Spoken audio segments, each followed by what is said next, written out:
रात भर डंडा लेके हाँकत ही सांड, मैं भी चौकीदार, मैं भी चौकीदार। अरे ये किसानन के यही है कहानी, हथवा में लाठी डंडा यही है निशानी। कहीं सपा के एजेंट तो नहीं है?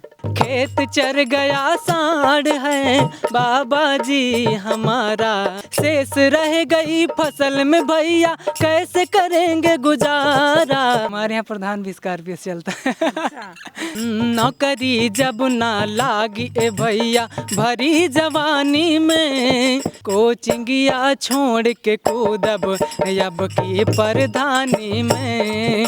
बुलडोजर की देखो तेज कितनी चाल है, जो थोड़ा सा भी बोले नोटिस तत्काल है। हाथरस की बेटी को रात में जलाया, कानपुर में माँ बेटी ने कैसे जान गंवाया। इन सब का जिम्मेदार कौन, मेरा ये सवाल है। किसानों की समस्या ये है कि छुट्टा जानवर इस समय ज़्यादा टहल रहे हैं, तो किसान उनसे परेशान है, और इतना परेशान कि घर में सो भी नहीं पाते हैं, रात रात खेतों में ही रहना पड़ता है। तो उस पर मैंने गीत लिखा था, देखिएगा। रात भर डंडा लेके हाँकत ही सांड, रात भर डंडा लेके हाँकत ही सांड, मैं भी चौकीदार, मैं भी चौकीदार। रात भर डंडा लेके हाँकत ही सांड, मैं भी चौकीदार, मैं भी चौकीदार। लोग कहते हैं मैं चौकीदार, लेकिन असली चौकीदार कौन है आपको पता होगा, किसान है। और एक ही किसान की नहीं, प्रत्येक किसानों की समस्या है। पूरे प्रदेश में यही स्थितियाँ बनी हूँ। मैं प्रदेश देखा हूँ, भारत नहीं देखा हूँ, मैं प्रदेश की बात करूँगा। तो देखिएगा, हर एक किसानन के यही है कहानी, हथवा में लाठी डंडा यही है निशानी। हर एक किसानन के यही है कहानी, हथवा में लाठी डंडा यही है निशानी। खेतवा के चारों कैती के हैं आहनियार, खेतवा के चारों कैती के हैं आहनियार, फिर भी चौकीदार, मैं भी चौकीदार। रात भर डंडा लेके हाँकत ही सांड, मैं भी चौकीदार, मैं भी चौकीदार। कुछ इस तरीके से समझ। आप कहीं सपा के एजेंट तो नहीं है? मतलब इतना सरकार से आप सवाल खड़ा कर रहे हैं, वो कहाँ स्लोगन बनाए मैं भी चौकीदार, अब आप उनको चिढ़ा रहे हैं मैं भी चौकीदार कह के। मैं चिढ़ा नहीं रहा हूँ, मैं बता रहा हूँ कि असली चौकीदार है कौन। तो मतलब बताइए, कुछ मिलता है क्या पीठ पीछे टेबल के नहीं? अच्छा ये बताइए, ट्विटर पे चौकीदार जैसे मैं हूँ, ट्विटर पे लिख दूँ चौकीदार प्रदीप मौर्य, तो उससे कुछ फर्क पड़ने वाला है? चौकीदार नहीं हूँ ना मैं। लेकिन असली चौकीदार कौन है? खेत में जो बैठा है किसान, तो उस पर मैं कह रहा हूँ तो क्या गलत है। और रही बात पैसे की, तो ऐसा थोड़ी ना है कि मैं अपनी आवाज़ उठाऊंगा तो मुझे पैसा मिलेगा। तब भी अगर आप, मैं आंख बंद करके थोड़ी ना बैठा हूँ, मैं देख रहा हूँ कि मुझे समस्याएं हैं। अगर मुझे समस्याएं तो मैं आवाज़ उठा रहा हूँ। क्या मुझे कोई पैसा देगा क्या कि तुमको मारा जा रहा है, तुम इसका रिएक्शन दो? मुझे कोई एक थप्पड़ मारे और कोई कहे कि अब तुम्हें तभी मारना जब तुम्हें कोई पैसा देगा, अरे मुझे रिएक्शन देना है ना। अब मेरी समस्या है तो मैं ही रिएक्शन। बहुत सारे लोग तो देख रहे हैं, भारत में इतनी ढेर सारी आबादी है, सब तो ये समस्या देख रहे हैं, सब तो नहीं बोल रहे हैं। नहीं बोल रहे हैं, ऐसा नहीं। सड़क पे देखिए उतर करके लोग धरना दे रहे हैं, सदन में भी आवाज़ उठा रहे हैं। यदि हम लोकगीत के माध्यम से आवाज़ उठा रहे हैं तो यहाँ पर उठा रहे हैं। और किसानों की समस्याएं देखिए, और कई सारे गीत हैं, मैंने कई सारे गीत लिखे हैं, देखिए सुनाता हूँ मैं। देखिए किसानों की समस्याओं को लेकर के बहुत सारी समस्याएं, किसान प्रयास करते हैं कि हमारा खेत सुरक्षित रहे, उसके लिए चारों तरफ बाउंड्री, मतलब कि ये जो कांटे वाले तार आते हैं वो बंधवाते हैं। हालांकि उसको बीच में शायद नोटिस आयत कि वो आप नहीं बांध सकते, जानवर चोटिल हो जाते हैं। तो लोगों ने शौक वाला कुछ ऐसे प्रयास किया। और कुछ लोग करते क्या है कि अपने खेतों में जानवर से बचाने के लिए खेतों को पुतला खड़ा कर देते हैं, उसमें मटकी ऊपर डाल देते हैं ताकि जानवर को लगे कि इंसान खड़ा है। हाँ। देखिए मैं गीत सुनाता हूँ। खेत चर गया सांड है बाबा जी हमारा, चाचा जी हमारा। खेत चर गया सांड है बाबा जी हमारा, चाचा जी हमारा। शेष रह गई फसल में भैया कैसे करेंगे गुजारा। खेत चर गया सांड है बाबा जी हमारा, चाचा जी हमारा। और करते क्या है देखिएगा, मटकी का पुतला बना के बीचों बीच लगाएं, फसल हमारी सुरक्षित। मटकी का पुतला बना के बीचों बीच लगाएं, फिर भी फसल हमारी साड़ से बच ना पाए। चौकीदार बना हूँ मैं भी, लोग कहे रखवारा, खेत चर गया साड़ है बाबा जी हमारा, चाचा जी हमारा। कुछ इस तरीके से समस्याएं हैं। और बात हुई थी कि 2 गुनी आय हो जाएगी, तो ऐसे में कैसे होगी? देखिएगा, आय 2 गुनी कैसी होगी कोई बताए, फसल हमारी सुरक्षित घर तक हम पहुँचाएं। किस मुद्दे पर नेताजी को कुर्सी दे दे दोबारा, खेत चर गया साड़ है बाबा जी हमारा, चाचा जी हमारा। कुछ इस तरीके से समस्याएं हैं, और ऐसी समस्याएं हैं तो हम लोग बोलते हैं। मैंने आपके बहुत सारे गीत सुने हैं जिसमें जब नेहा सिंह राठौड़ को नोटिस आता है उस पर भी आप लिखते हैं, तो डर नहीं है किसी बात का? ग्रामीण परिवेश से आने वाले आप इंसान बेरोजगार भी हैं, रोजगार होता, पैसा रुपया होता तो चलो ठीक है लड़ लेंगे, अगर कभी नोटिस आएगा तो वकील, महंगा वकील लग के लड़ लेंगे, तो डर नहीं लगता इस बात से? नहीं, देखिए ऐसा नहीं है, वो हो गया होगा कि गलती सरकार ने मतलब नोटिस भेजा, तो बाद में गलती भी तो माना कि गलती से चला गया। तो ऐसा नहीं है कि फर्जी में परेशान कर देंगे। आर्टिकल 19 के तहत हम आवाज़ उठा सकते हैं, मतलब कि किसी की मैनर में रह करके आवाज़ उठाया जा सकता है। तो मैनर में हम आवाज़ उठा रहे हैं, किसी के साथ गाली गलौज करके नहीं कह रहे हैं कि तुम मुझे नौकरी क्यों नहीं दे रहे हो, एक अच्छे ढंग से सवाल। हाँ, तो इसलिए ऐसी कोई बात नहीं कि डरते हैं, डर लगता है। डर नहीं लगता है? नहीं। हालांकि व्यंग्य करते हैं तो उसमें काफ़ी एक गाना है आपका काफ़ी व्यंग्यात्मक है जिसमें आप वादे याद दिला रहे हैं, जो वादे हमें दिखाए गए थे। नौकरी का वादा था, 5 पैसा देने का अकाउंट में वादा था, वो सारे वादे को आप याद दिला रहे हैं। हाँ, देखिए मैं उसे सुनाता हूँ। वो ये था, तुम तो धोखेबाज हो वादा करके भूल जाते हो, तुम तो धोखेबाज हो वादा करके भूल जाते हो। तुम तो बोले थे कि 15 लाख आएंगे, हाँ तुम तो बोले थे कि 15 लाख आएंगे, साथ साथ हम सभी के दिन आएंगे। हाँ हाँ, तुम तो धोखेबाज हो वादा करके भूल जाते हो। और सरकार सफाई देती है कि इसके जिम्मेदार कौन? नेहरू। देखिए, कांग्रेस 70 साल थी ठीक करने में दिन लगते हैं, कांग्रेस 70 साल थी ठीक करने में दिन लगते हैं। धीरे धीरे सब कुछ अच्छा हो रहा, पिछला घोटाला सब साफ हो रहा। हाँ हाँ, तुम तो धोखेबाज हो वादा करके भूल जाते हो, तुम तो धोखेबाज हो वादा करके भूल जाते हो। और क्या क्या वादा था देखिएगा। तीसरे कार्यकाल का दूसरे कार्यकाल का ये 4था साल है, इस अच्छे दिन से मोदी जी हम बेहाल हैं। मेक इन इंडिया का सपना होगा सच, डिजिटल विलेज बने गाँव मेरा कब।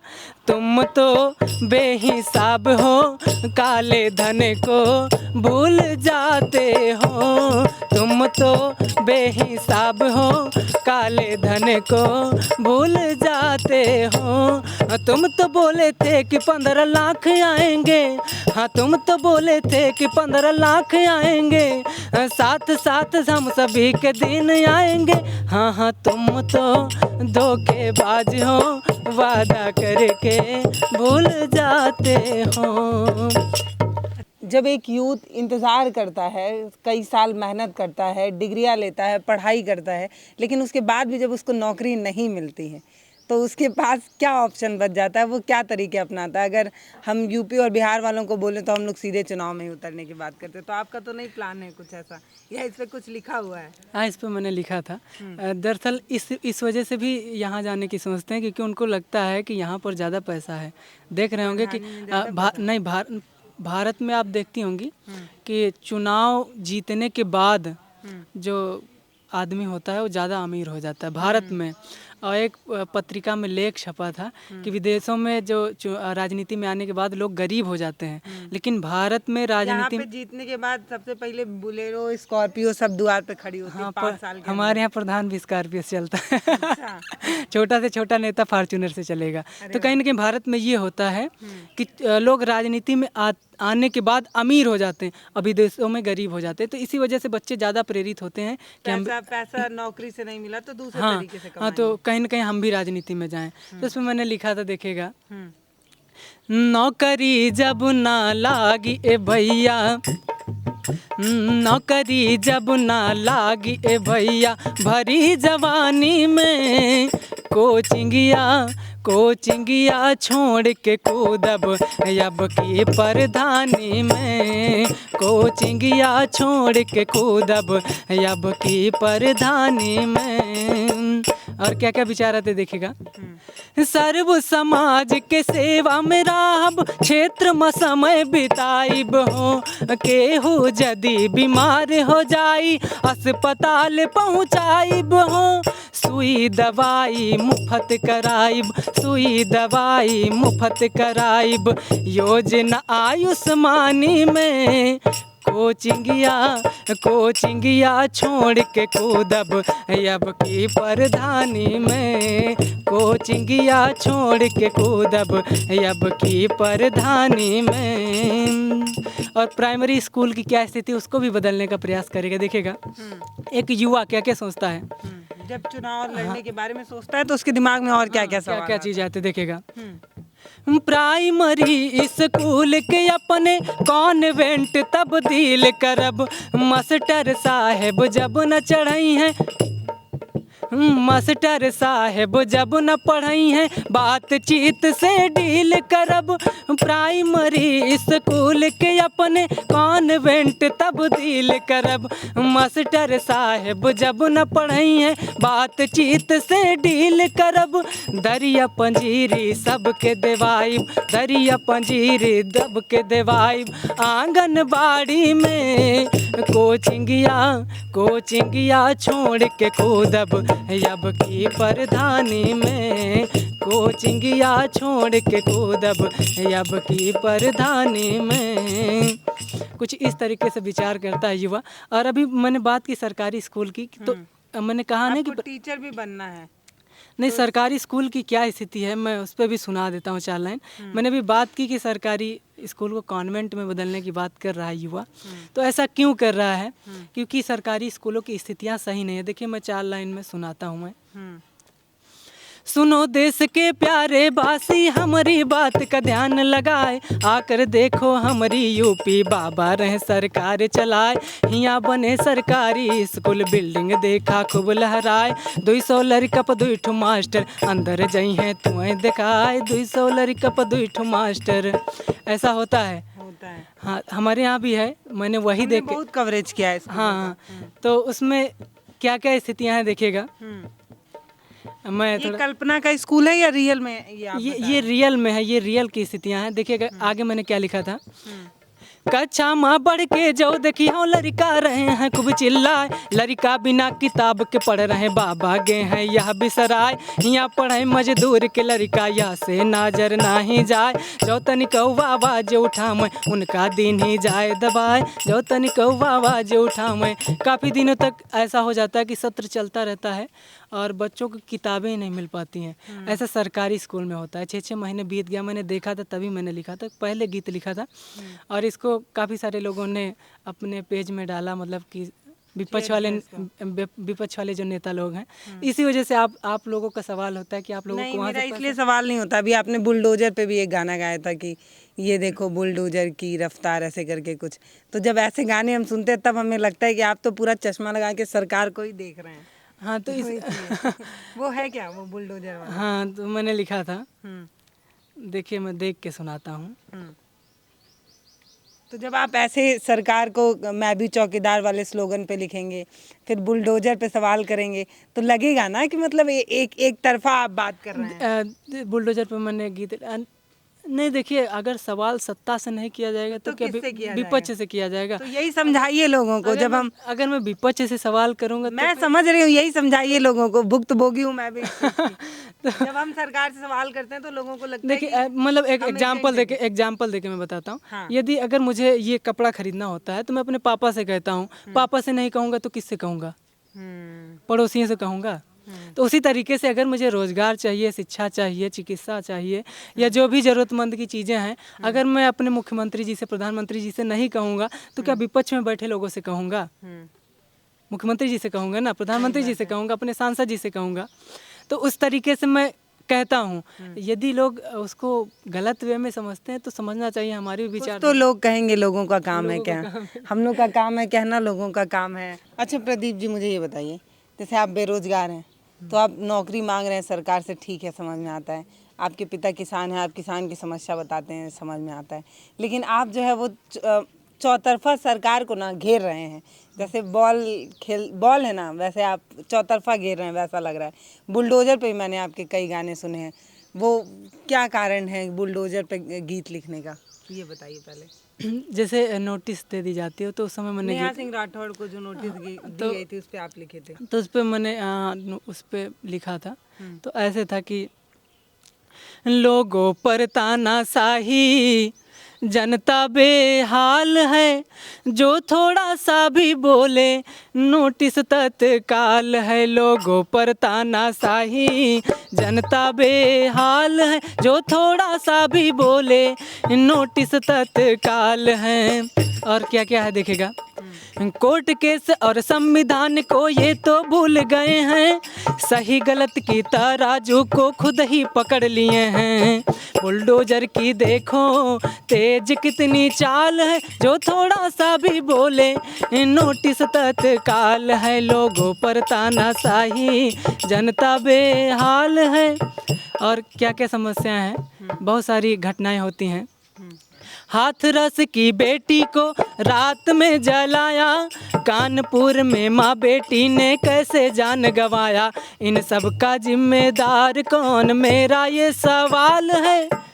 जो थोड़ा सा भी बोले नोटिस तत्काल है। लोगों पर तानाशाही, जनता बेहाल है। कुछ इस तरीके से स्थितियां हैं। और फिर मैंने इस व्यंग्यात्मक रूप से लिखा था कि बुलडोजर का जो ड्राइवर, उसका भी कारोबार बढ़ गया है। वो भी अपने आप को गौरवान्वित महसूस कर रहा है कि मैं भी मुख्यमंत्री का राइट हैंड हो गया हूँ।